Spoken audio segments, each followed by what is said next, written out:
میں نے بہت عرصہ پہلے مظفرآباد کے علاقے میں، یہ 1991 کی بات، اس وقت آزاد کشمیر یونیورسٹی کے اندر میں پڑھتا تھا، وہاں میں نے ایک اہل حدیث کو دیکھا. میں نے زندگی میں پہلا اہل حدیث دیکھا، اس سے پہلے میں نے اہل حدیث نہیں دیکھے تھے. اس اہل حدیث کو میں نے اس حالت میں دیکھا کہ اس کا بازو ٹوٹا ہوا ہے اور خون آلود ہے اس کا دایاں بازو، اور اس حال میں وہ کھڑا ہے، کھلی جگہ پر نماز پڑھ رہا ہے. تو لوگ اس کو دیکھ کر برا کہہ رہے ہیں، کوئی کیا کہہ رہا ہے، کسی مارا ہوا تھا پہلے. تو میں بڑا حیران تھا. میں نے کسی سے پوچھا، میں نے کہا یہاں کیا معاملہ ہے؟ کہنے لگے جی یہ جو بندہ، یہ نبی کا گستاخ ہے، یہ بندہ نبی کا گستاخ ہے. تو میں نے دیکھا وہ بڑا پرسکون کھڑا ہو کر نماز پڑھ رہا ہے. تو جب اس نے ہاتھ پکڑ کر اس طرح باندھا ہوا تھا، عام طور پر تو ہاتھ ایسے باندھے جاتے، اس نے پکڑ کے ایسے باندھا ہوا تھا. تو میں نے یہ سمجھا کہ یہ بندہ، اس کا ہاتھ ٹوٹا ہے، اس وجہ سے اس نے پکڑا ہوا ہے.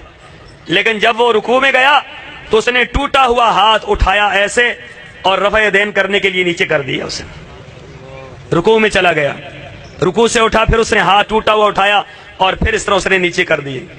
پھر اس نے سجدہ کیا، نماز سے فارغ ہوا. لوگ اس کو مار رہے تھے، کسی نے ادھر سے تھپڑ مارا، کسی نے ادھر سے تھپڑ مارا. اس کا ٹوٹا ہوا ہاتھ، ہڈی بالکل اس کی لٹک رہی تھی.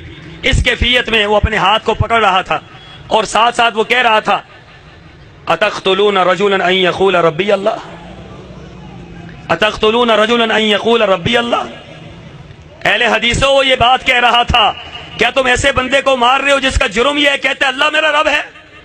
میرا جرم یہ ہے کہ اللہ میرا رب ہے. میں نے لوگوں کو پیچھے ہٹایا. میں نے کہا ذرا پیچھے ہٹے، میں ذرا پوچھنا چاہتا ہوں یہ کیا کہنا چاہتا ہے. میں نے اس سے پوچھا، میں نے کہا تو کون ہے؟ مجھے کہنے لگا میں اہل حدیث ہوں. میں نے کہا آپ کا یہاں تعارف کیا ہے؟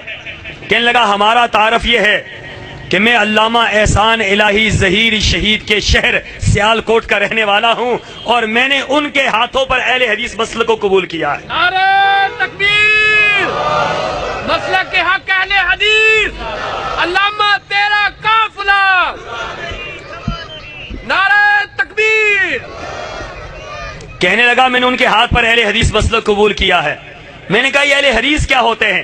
کہنے لگا اہل حدیث وہ ہے جو اللہ کو مانتا ہے، اللہ کے رسول کو مانتا ہے اور اس کے علاوہ کسی کو نہیں مانتا ہے. بات مجھے تو سمجھ آ رہی تھی لیکن لوگوں کو سمجھ نہیں آئی. لوگوں نے اور اس کو مارنا شروع کر دیا اور پیٹنا شروع کر دیا. میں نے وہاں پر ایک نتیجہ نکالا. میں نے کہا یہ اہل حدیث مسلک، یہ تو بڑا عجیب مسلک ہے کہ اس مسلک پر آنے والے، ان کے بازو ٹوٹ سکتے ہیں، ان کے پاؤں کٹ سکتے ہیں، ان کا جسم چھنی چھنی ہو سکتا ہے، لیکن یہ اپنے موقف سے رائی کے دانے کے برابر پیچھے نہیں ہٹ سکتے ہیں. وہ پیچھے نہیں ہٹا. لوگوں نے مار مار کے لہو لہان کر دیا، لیکن وہ کہنے لگا لوگوں جب تک میری جسم میں جان موجود ہے، میرے جسم میں روح موجود ہے، رب کعبہ کی قسم نہ میں مسلک اہل حدیث چھوڑ سکتا ہوں اور نہ نماز کے اندر